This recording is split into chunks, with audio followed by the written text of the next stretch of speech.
What is going on, everybody, man? We have to talk, dude. We have to talk. I don't know who's gonna be listening, but we have to talk, dude. Text is not enough, son. Not for this. Not for this. Text isn't enough, man. I still can't process thought.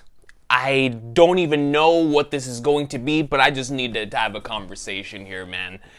Like, dude, what I read yesterday still has me so shook. My brain is attempting to keep up. My entire body was like, nah, son, this ain't happening. This ain't happening. You can't possibly go through so much draining and expect to continue forward like it's nothing. There's repercussions and consequences to peak fiction. And I was like, all right, you know, it's my body, and my body knows than I do, apparently. So, shout out to my dog Shadow for putting up with the spam, because if I didn't have that outlet to get all of my thoughts out, I might have gone insane yesterday. I might have gone insane, man. Listen to me. Spoiler-free thoughts. Spoiler-free thoughts for individuals who have never read the greatness, the awesome sauce, the crest of ingenuity, the vertex of imagination, the epic of epics, the legend among legends. If you have not read Kubera, this is for you. This section is for you. But after I talk what I'm about to say, leave the video. Leave. But don't leave yet. Don't leave yet. Because let me tell you my experience with Kubera in the most spoiler-free way as possible. I now understand Nagato. And then not just Nagato from Naruto, I understand Shinobu Sensui. Because what I read yesterday was the chapter Black Tape. What I read yesterday is what Pain was alluding to whenever he said, now the world shall know pain. Because he knew that a series was about to be born. When the webtoon genre, when the webtoon medium was created, he knew what that was going to lead to. He knew, and he was trying to warn in humanity of Kubera Season 2. And so because I have experienced the text, I can now become the leader of the Akatsuki. There is no doubt about that. There is no question after yesterday. I can become the leader of the Akatsuki. I can change my name to Pain and nobody will blink an eye. No one would blink an eye. And so for individuals who have gone to the Attack on Titan basement of Pain, for individuals who can become the leader of the Akatsuki, you can stay in this video because you have experienced it. But for individuals who have not experienced Kubera Season 2, please do not watch the rest of this video. I do not want to spoil and or in some way, shape, or form ruin this greatness for you. It gets crazy, man. You know, the emotional roller coaster this was second to none. This was extremely masterclass on the most serious of notes. This was a bold 10, man. Like, this experience was special. And so if you have not experienced Kubera, exit the video. I do not want to spoil you. With that being said, the individuals that are here, I'm going to assume, are all miniature Nagatos. The individuals that are here can have a conversation with Shinobu Sensui about the chapter Black Tape because we have experienced the chapter Black Tape. All right? Oh my goodness, bro. Where do I even start, man? Yo, to add some context. I started this series, I think it was late last year. And I finished season 1, really enjoying it. I've read like the first 13 chapters of season 2. And then directly after that, because I was entering this semester, which was extremely important, I was like, you know what, I'm going to put it on hold until after finals are over and whatnot. And once the chains were lifted on finals, I read like 200 chapters in a day, or like 2 days, right? But, so, I got to chapter 13, whatever, and then now, I think it was 2 days ago, 3 days ago, I don't know, like I said, my brain can't even process stuff, but 2 or 3 days ago, I started reading it again.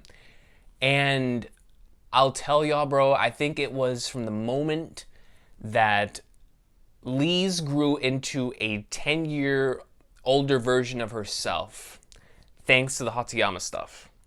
From that until the end of season 2,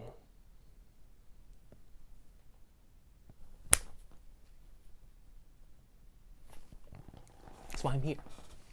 That's why I'm sitting in this chair right now, bro. It's because of that stuff right there. Yo. And the crazy thing about it, right, is that before I read, because I started yesterday, I think it was chapter like 102. I read from chapter 102 to the end of season 2 yesterday.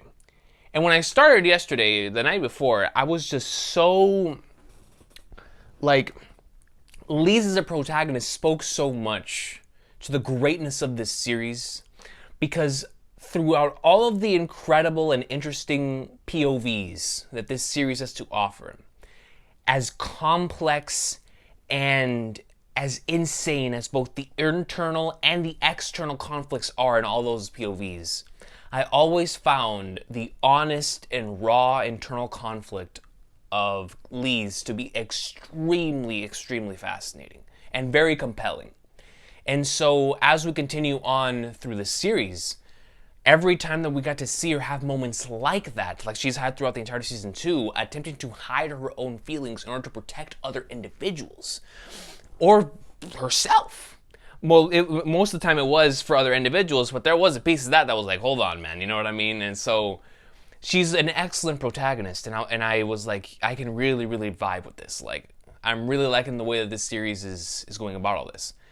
I just never could have imagined that all of the foreshadowing, all of the buildup, all of the setup, all of that was being planted throughout the series, the visions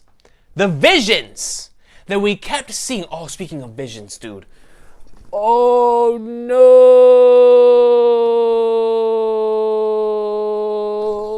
bro, listen to me. So when I reached, I don't remember what chapter it was, but we were in the middle of the Asha stuff.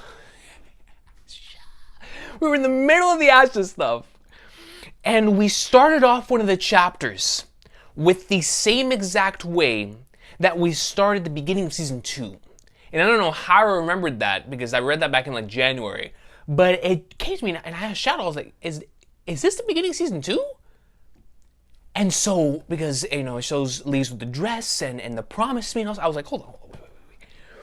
And so when I saw that, I was like, oh, there's a masterclass incoming. There is a because I have seen that thing being done before, where you will show something in the middle of the story, then cut back to it later, and usually that context adds a lot of weight. I didn't expect it to do what it did here. I really didn't, man. You know what I mean? Like, who could have? But even on top of that, the visions that we had been seeing up until this point, we had continued to see this green-haired individual with like this black cloak.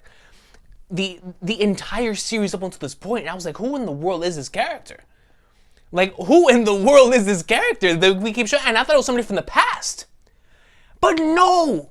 It was a vision towards the future. It was a vision towards the pinnacle of fiction, bro. Dog. Now listen to me, man. Y'all know I'm the commanding general of the Rawness and Swag Foundation. Anything raw, I'm there. A cool character design, I'm there. Someone spitting fire lines, I'm there. Whoa, peak fiction, you know what I'm saying? That's me. That's me to a T, man. I love me some rawness.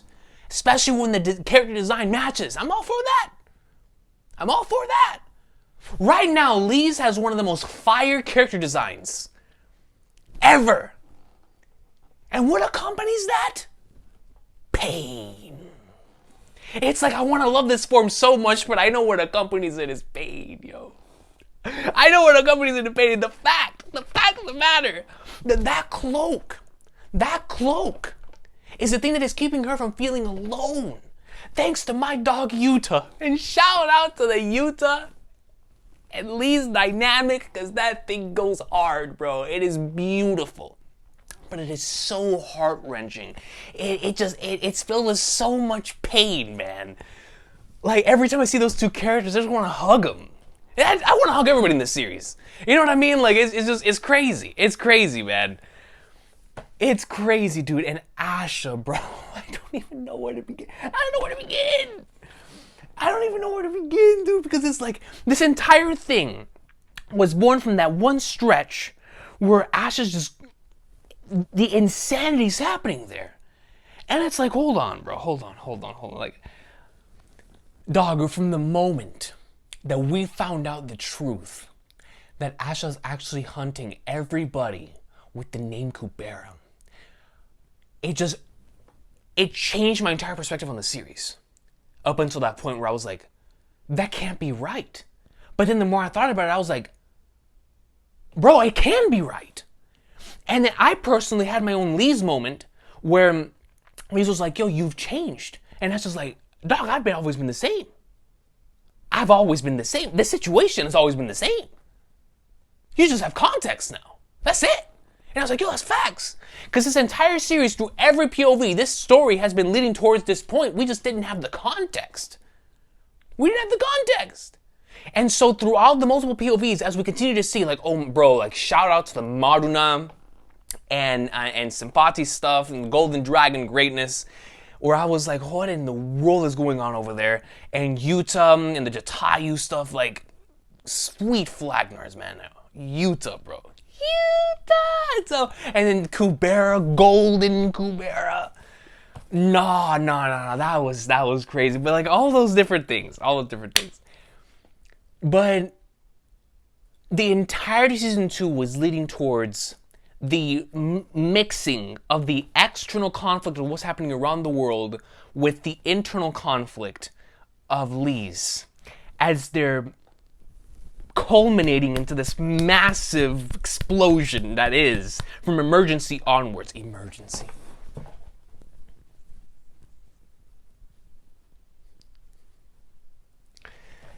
Son,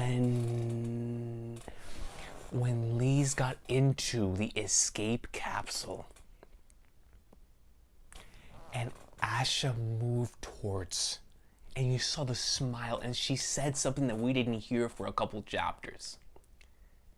And then we get to hear what she said.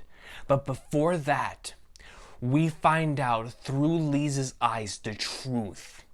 And so while the trial's going down, I originally thought what this was going to lead towards, especially after the Promise Me thing stuff, was that Asha, in the middle of being imprisoned here, even though she did all those things, Lee's was going to be like, I don't give a flying flag. Like, I thought it was going to be normal, fantastic, like, even though you've done all these things and even though you wanted to assassinate me originally, I grew fond of you. I wanted to protect you. And I was like, oh, I'm down with this. I love this type of stuff. And so I thought Lee's was going to go right into the middle of the room and be like, nah, that individual right there, that's a goat. That's a legend. And I thought that Lee's was going to proclaim her name as Kubera in front of everyone. She'd be like, I'm still alive and this is my name. That's where I thought we were heading towards. I couldn't have been more wrong. Oh my goodness, bro. I'm talking... The thing said go left, and I went so far right I found myself in another state. That's how wrong I was. Because directly after that, we get to find out through Saha, and man, dude, Saha got distracted. Good lord, we got to find out that Saha's name was Kubera too. Regardless, we go through that, and now Lee's knows the truth.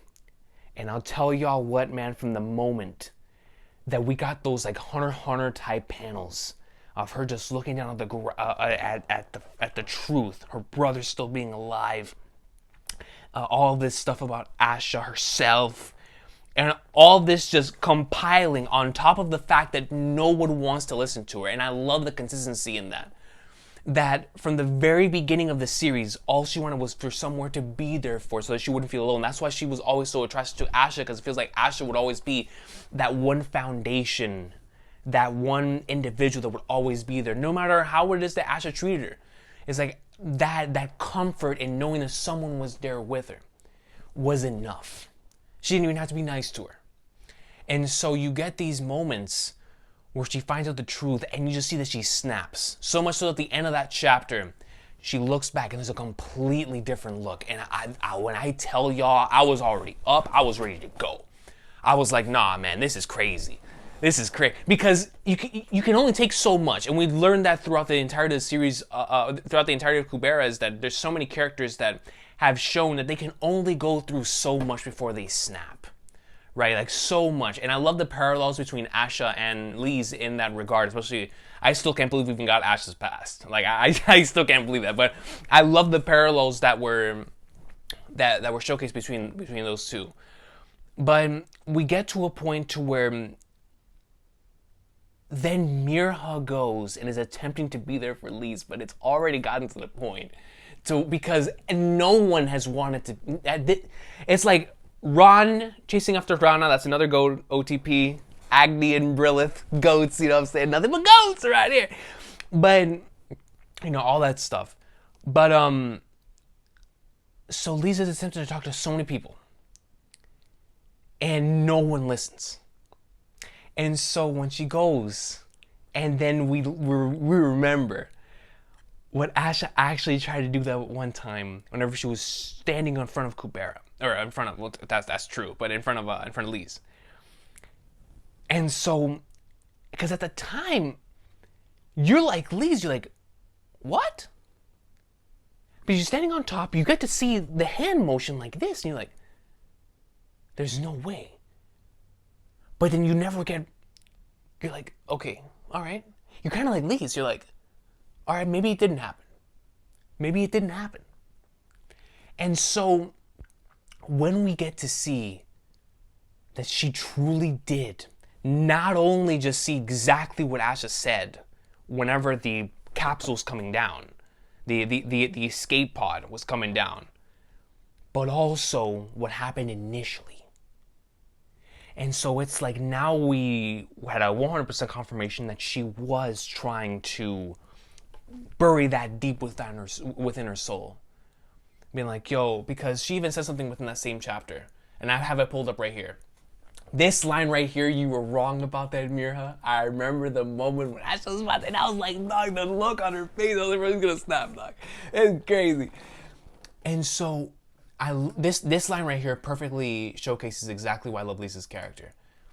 Can't you look at me for who I am? Am I completely useless without those features? Why does everyone? And like you get to see that consistently from here on out. Like everyone's always like, oh no, that's Raul, Lisa's daughter. You're only alive because you're Raul, Lisa's daughter. The name Kubera, all this stuff, right? And it's crazy that the name Lise is actually more important to this entire situation than the name Kubera. And the entire reason why she was even found in the first place was because of her name was Kubera. But then we find out that the actual true power, the actual true powerful name that has gotten her to this point, and the one that's also weighing her down the most, is the name Lise. And it's like, oh yo, this series is pinnacle, dude. But this one, right, when I saw this panel, this is when this series took like the skyrocket up to just the next level. Come back, please come back. It's better to have my body ripped apart than to have my heart ripped apart. And it's like, you know how much she truly meant that. Because up until this point, it had been so much compiling, so much just non-stop stuff happening to where it was back to back, to where you just couldn't take it anymore. You just break down. And then what follows, man, dog, when Yuta showed up, and then we have her in the cloak, and with the sword of return, I was like, no, bro, legit, I was up, man, like, I was jumping, I was like, hold on, man, this is because, it was a crazy combination, right? It was like, I was mad hyped because this is what the visions were talking about, was this the truth? This is what Lisa's future would be. But at the same time, I was so sad because I was like, no, there is nothing but darkness and pain in Lisa's future, bro. And then we get to continue to see Lisa and Yuta, even though they want to be so close, they have to be apart. It's like, I think Shadow said it best, it's like the individuals that can't be without each other, now they have to be apart. And what I love so much is that the end of season 2 has them to where they're together, man. Lisa just doesn't care anymore. She's like, yo, dog, you can't, like, I would rather be in that flagnard of a hole than stay here where no one wants to listen to me. And like I said, I love that consistency going from there until now, but now it's even worse because no one wants to hear about this Asha thing. It's not even that they don't want to hear it. Oh, bro, the foreshadowing. Oh, that plot line actually had me shook. That one, like, you know, whenever you see a plot twist and you have genuine goosebumps, I had that multiple times, but for the everybody forgetting Asha stuff, I legitimately had goosebumps all over my body. Because I remembered exactly what they were talking about in that 3 year span where nobody remembered Asha. And it was like, you've been building towards this for that long, dude. Because the thing about the foreshadowing in the series that I really like is that you have stuff that is built up. You have stuff that is promised. But when it's paid off, it's done in a way that not only would you never have expected, but it's better than you could have ever expected. And it's in the way that it's twisted, it's almost never what you were anticipating. So I'll give you a quick example when it comes to the Kubera thing, the golden-haired Kubera. When I kept seeing that individual, I was like, yo, this was like the Shanks for me of this series. I just could not help but love when this character was shown. And I was wondering what the Sagara and Kubera thing was. I was like, what in the world's going on? Especially with the quote-unquote final conversation between Kubera and Lise, where you had the two of them, and he brought up that thing about having to make your own decisions, right? Like, you're the one that has to decide at the end of the day. And there's even a line about that later on that's written in gold. Where is it? Do I have it on? I should have it on here. It was right here. And I think this everything is simply a single possibility. What you gain and what you lose depends on your decisions. And I think that's basically exactly what was stated there in that conversation, just in different words. And so now we got to see what that was actually about. And all the stuff that we've been building towards in the background without having the context, now we know exactly what was happening everywhere. And from here on out, like, when I tell y'all, from the moment that Darth Lise puts on the cloak, dude, and I'm just like, Son Getsuga Tenshos conquers Aki, I was like, no, this is crazy. This is crazy. But in the midst of all of that, when we had the Asha stuff popping off in the background, because up until this point, we had the Asha stuff, like, it was, of course, up until this point, always one of the most interesting characters, always one of the ones where you just never really knew, but I always thought her intentions were good. And what I love so much about Season 2 is even more so than Season 1. In Season 1, I felt like every POV was equal. Excuse me, especially whenever we had like a 30-chapter stretch where it was focused specifically on Goatney and Brilith. Where I was like, oh, okay, wow, so this series isn't afraid to get away from the main protagonists. Like, we can tell these stories from different and multiple POVs. And I had gotten so accustomed to it that by the time we got to the Lise and Asha stuff, I was expecting us to cut away. And we just kept pounding and pounding and pounding that particular stuff. And so I was like, yo, like, I was expecting us to cut away, go, especially whenever the Maruna and Gangarva stuff, because in the beginning of the season, I was so fascinated in the Tao and Gandharva stuff. I was like, I love this. I love where this is potentially going. And of course, it ended in the most painful way possible, as everything else does. But the fact that she's still alive, I do wonder what type of repercussions it's going to have, especially on Gandharva's psyche, whenever he finds out that she actually is still alive. Well, and not Shakuntala, but Tao. So it's like, holy flagnards, man. And so now we're going to have those two potentially meeting up Season 3. And then Maruna as a character fascinated me so much Season 2. Because in Season 1, I feel like I had a different... I feel like I looked at Maruna differently than I do now. And now, because we've seen so many instances in Season 2 where he put other individuals before himself. Like, I feel like Maruna might have...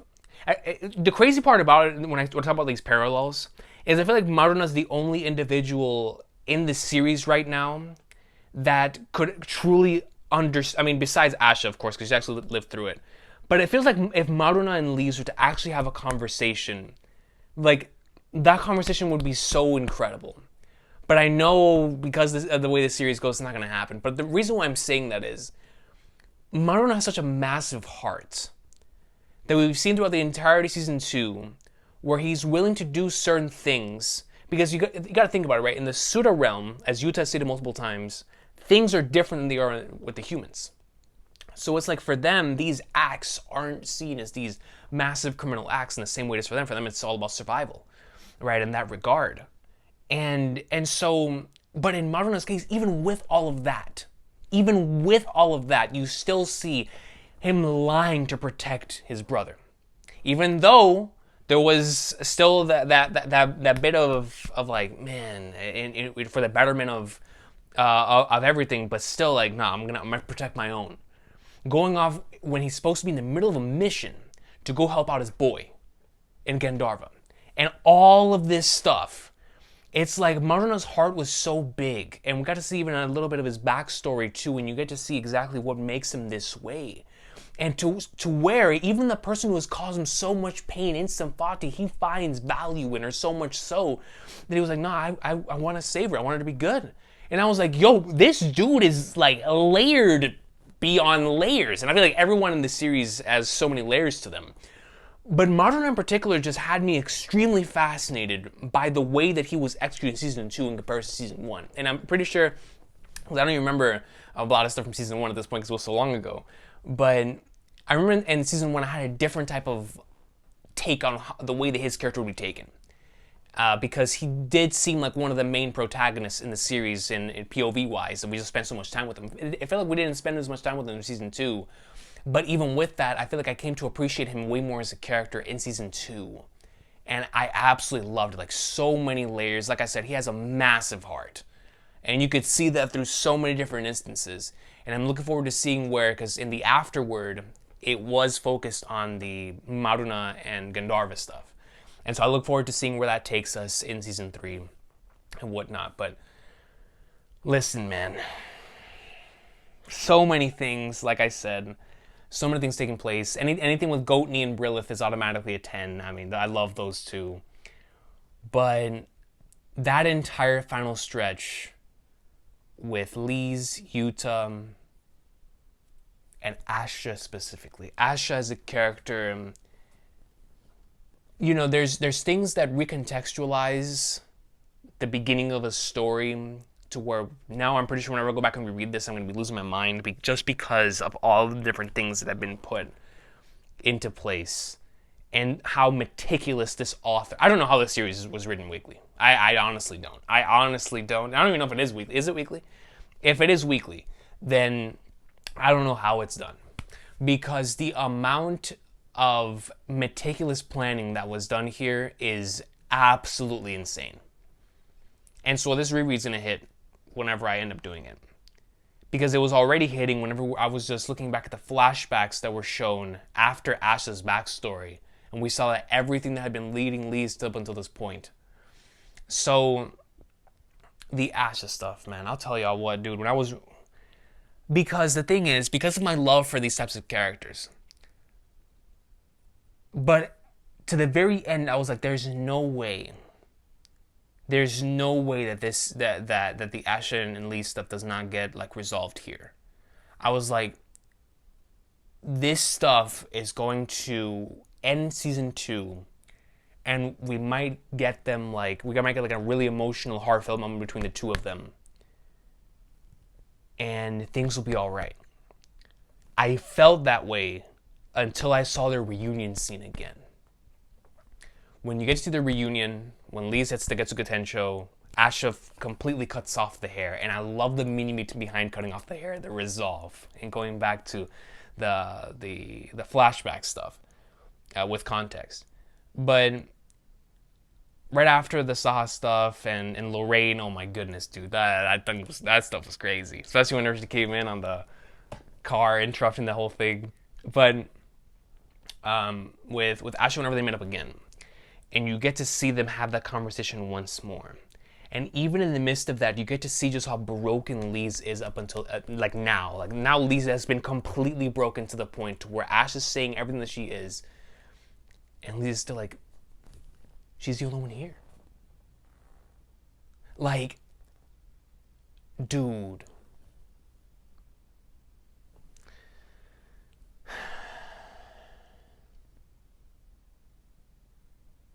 It's like, even after knowing all of that, even after having Ash just telling you word for word, bar for bar, the truth, Lise was still like, nah, man. And that stuff was hitting so hard, dude. But when Asha's like talking about her real goal, her real plan, what exactly she was actually trying to do, revealing 100% over to Lise, allowing her to make the decision. And then Asha points over to the individual that's been leading this entire operation from the very beginning, which is gold-haired Kubera. And it shattered my brain cells, man, because I was like, there's no way. The one person, the one individual besides Yuta. Because, you know, Ran, or not so much about him season 2, is that it felt like he was the only one that was there for Lise. And I love how that even ended up being a plot point into how he got closer to Rana, right, and whatnot. But with Lise and golden-haired Kubera, I was like, hold on, dog. Like, the relationship between those two was really, really cool. Because I felt like he was the only one that could understand her having the same name. And so he really did feel like a Shanks in that way. So even though we had seen him with Sagara and with all these other individuals, I just did not anticipate for him to actually be the one to have been leading this operation. And so when you see him down there with the golden suit, and I was like, no, don't do this, because bro, he was the last one. He was the last thing keeping her sane. Because even with Asha doing this, even with the fact that she wasn't able to be with Yuta, all that stuff like was just kept compiling. No one wanted to listen to all that stuff, but at the very least, she even said herself like, Mister, I'm glad that you're not here because I couldn't take another betrayal if you were. And when she gets there and actually sees that it's him, dog, my heart sank so bad, man. So bad. And then she wasn't able to finish the job, and Ash just like, you were the world's biggest failure. You failed even when the opportunity was right there in front of you. And then I love the context provided by Yuta whenever Yuta and Lise meet up again after that, where even after the insane Asha stuff, right? And all of us, because for me especially, I came into it with the same perspective that YouTube was providing, that I always felt that Asha was protecting Lise, even up until where we are right now. I always felt that to be the case. And I feel like there is some truth in that. I most certainly do. It's like I said, the series has so many layers, and the characters' motivations are always hidden behind so many masks, that there is a lot of truth to that, I believe. I do believe that at the very core of Asha's heart, there was a thing of Asha had to do what she did at that point in time because she could no longer continue to play the game that she was playing, right? And even though we had gotten multiple different things, like I remember earlier in the series, like, oh, Rao, if it wasn't, if she wasn't your daughter, or if it wasn't for you, like things would have been much easier. And like when you find out the context behind that, it hits different. But at the same time, it's like that internal conflict between Asha was there. Like, of wanting to do it, not wanting to do it, and you know, like, and it's crazy because the name is what kept her there, but at the same time, I feel like she genuinely grew to like Lise as a person, and that's why she kept using the same things that I'm going to assume Asha liked about Lise to insult her. Dumb, stupid, not being able to understand, all of this stuff, just to separate her from Lise, so it would be much easier on Lise. And I still believe that to be the case, I really do. And so when Yuta provided all of that into being the reason why he continued to side with Asha, I thought it was very interesting and actually very well executed. And so you have all that stuff, and you have a moment to where Lise just breaks, like 100% just snaps.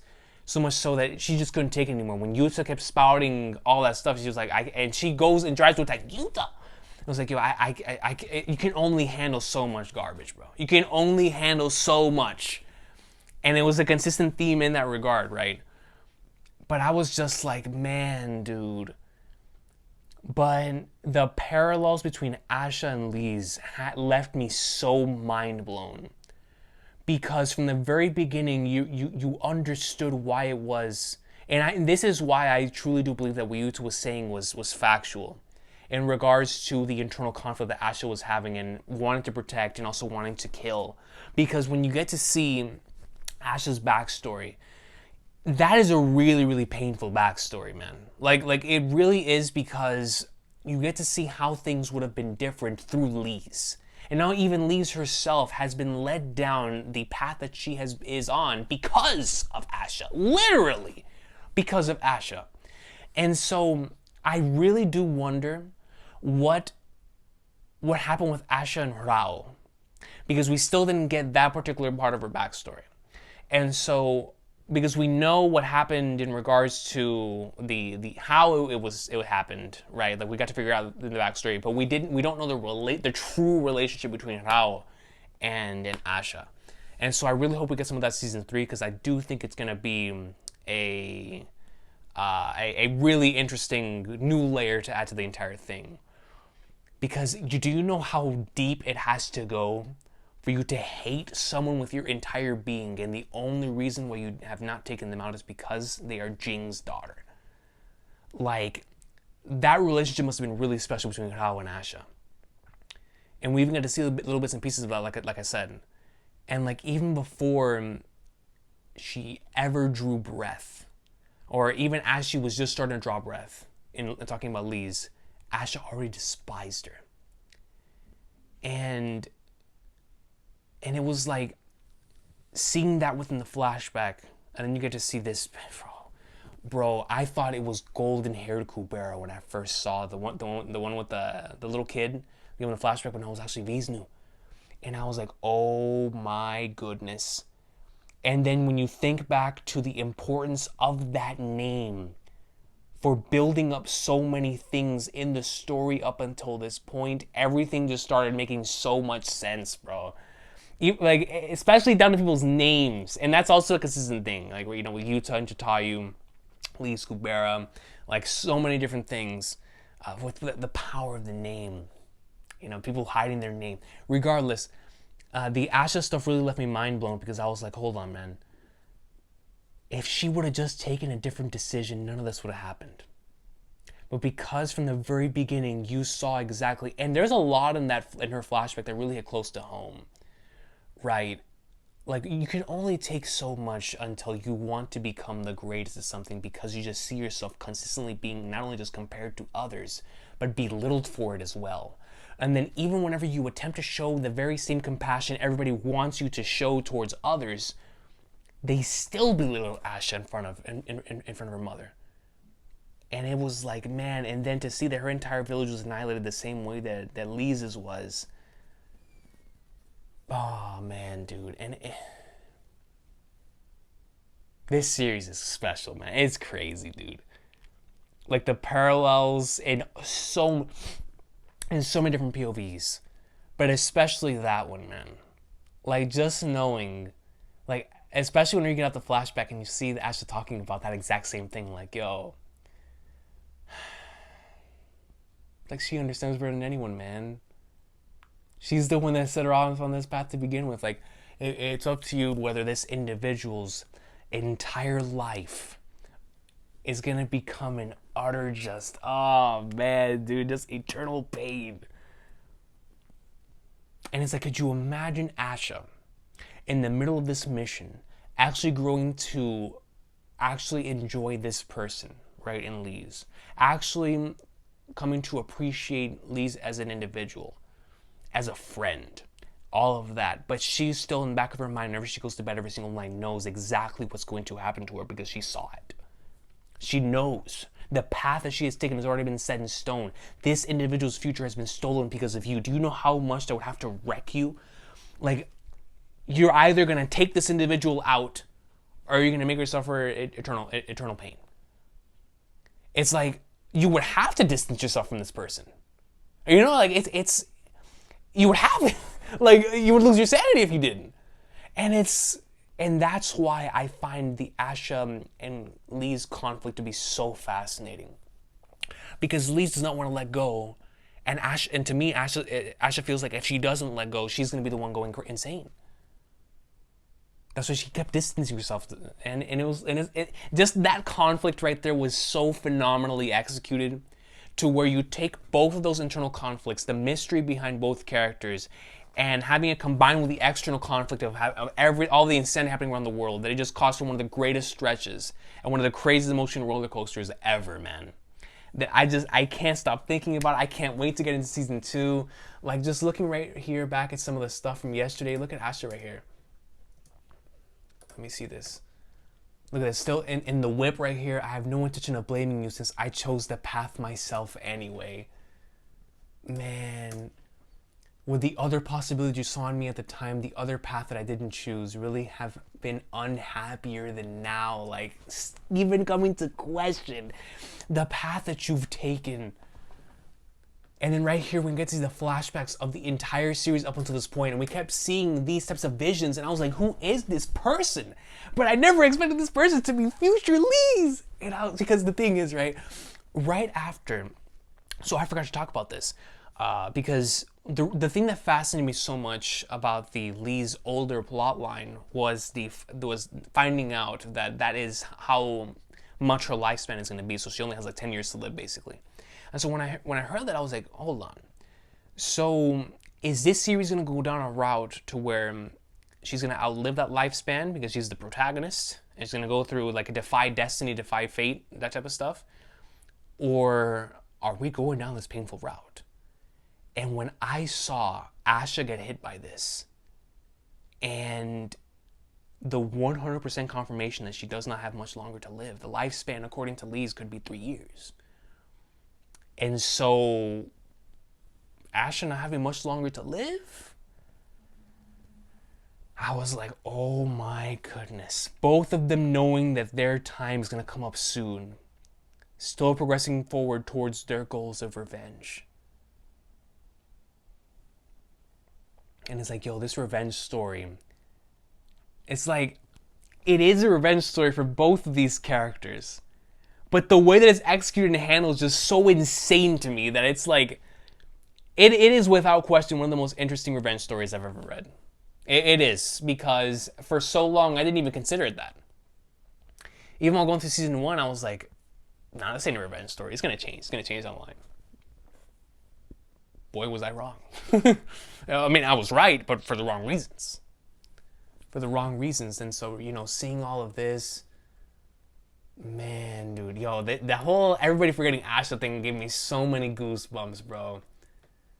And man, Utah, bro, just couldn't take it anymore, dog. This is really important, but no one's interested. But you want me to wait here in a place where no one listens to me?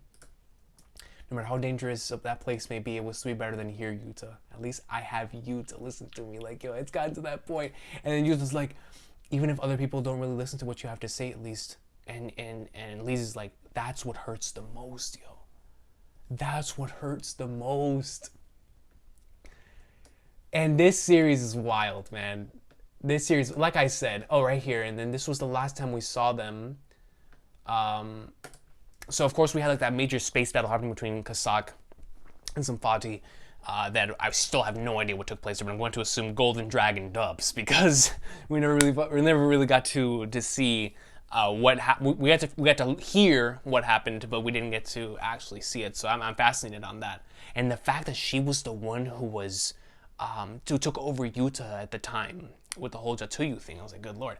So right here, this is my condition for helping you. If you make a mistake, I won't see you again. So Maruna, of course, helping out Gandharva here, but we don't get to see them until we see Farm Boy, Maruna and whatnot. So we get to see them in the afterward, like I said earlier. But I'm so interested in seeing where these POVs go from here on out, man. And I am genuinely fascinated on seeing these characters again, and also what happened with the Ananta thing, because Ananta was being summoned, right? And then Golden Hair Kubera was out of there, so it's like, and then we know that's what Sagata was aiming for this entire time. So it's like, what happens to all of that? And the fact that there's about to be a time skip according to the afterword from the author, it's like, yo, when we come back, is it going to be that 3-year thing that Elise was talking about? Oh my gosh, bro. Oh man, 3 years later. Every character is going to feel so different, man. But I don't know how long it's going to be. Regardless, any amount of time that's passing is going to be crazy for all of them. Because everything's just has changed so much. Like, but it's like, has it really? I mean, it has changed. It's definitely changed. But it's like, it hasn't really changed to the extent that I believe that to me and Lee's has changed. Because we were so used to the normal. We were so used to the regular stuff that was happening. You know, I haven't experienced something like this since Gintama. Like, the beginning of the series was so comedic, hilarious, and that adventure aspect was so good that now when it's gotten to the non-stop serious stuff, I'm like, will it ever go back to the comedic stuff? I haven't experienced anything like this since Gintama. But, man, this series is so special. Right here, just looking back at the season 2 stuff, like, just seeing how we continue to see Lisa's just descent into the state where she is now because of no one not necessarily no one trusting, but no one wanted to hurt her with the information. And we saw that with everyone that was with her, Mirha, all the people that meet her, they don't want her to lose that smile, and so they don't give her all the necessary information. And then Lee's to her, it makes it feels like no one trusts me with this information because they think I'm too whatever, they think I'm this, or they're just trying to protect me, but because of that, I'm all alone. Like, everyone's doing all this to do, even if they want to protect me, or even if they don't trust me, whatever it is, but now there's no one to talk to about any of this. And I love how that was so consistent, and I love how Big Bro Hiran was there for her for so long. But now, because of Ash's disappearance, no one, even the kindest of individuals like Goatney and Brilith and Hiran, can't be there for her now. And it's like, dang, man. Yo, this series, dude, like, just looking back on all this, like, I can't wait for season 3, man. I can't wait. Dude, there was so much greatness here, just looking back on a lot of these panels. Look at this right here. So this is one of the visions that we got earlier, where it shows Lise wearing her current costume with the Sword of Return. And it's like, we saw all of this stuff so early on in this series. That's why I can't wait for this reread, because I want to see how early all this stuff was shown. Because we have gotten so many bits and pieces, but it's like, because we got the Promise Me stuff and the dress so early in season 2, it's like, when in the world did you plan all this? Did you have this plan at the beginning of season 2? I mean, with how meticulous it was, we had to plan it from the beginning, but the reason why it shocks me so much is I know how much things change when you write. There's a lot of serendipity, and that comes with the writing process. You know, where you come up with something on the spot and it's like, oh, this fits. Like, this is really, really great. And those moments can lead to something really special. But the fact that that part was drawn at the beginning of season 2, it has me like mind blown. Like, what? What? It's so, I'm scared for the one in season 3. If there's another thing like that in season 3, I'm just genuinely terrified. Now, because when I see that, I'm gonna be expecting something like this, and I'm gonna be so shook, bro. But nah, man. Yo, Darth Lise with the cloak. The fact that this has been showcased the entire time, the Asha mystery. I had been wondering for so long why Asha was treated the way that she was, why she acted the way that she was. Everything makes so much sense now. Just what season 2 provided was so much context, while also adding so many levels of intrigue and mystery to the entire situation, to where I'm just so excited for season 3, man. But season 2 was without question one of the craziest experiences I have ever gone through, bro. I've been losing it, dog. You know what I mean? Like, I'm losing it, man. I am losing it. But this was really, really special. I will always cherish this experience, as painful as it was. But I loved it, man. I loved every second of it. So much greatness. Just wow, man. Wow, wow, wow. I want to thank anybody who's stayed up until this point. I just wanted to come on here and ramble, man, because I had to get all this off my chest. Like, it was insane. It was insane. I can't wait for season 3, bro. I'm so hyped. More greatness incoming. That design goes so hard, though, bro. That Lisa's new design is so fire. And the fact that it was built up this entire time, it's like the author knew it was going to be fire. And so is Ash's. Like, Ash's current design is so raw. But it's like what accompanies those designs are filled with so much pain, man.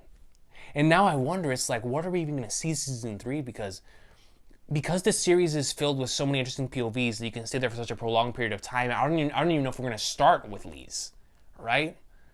It's like, we could start with Maruna and farming, you know what I mean? Or we could start with Asha. We could start with anyone.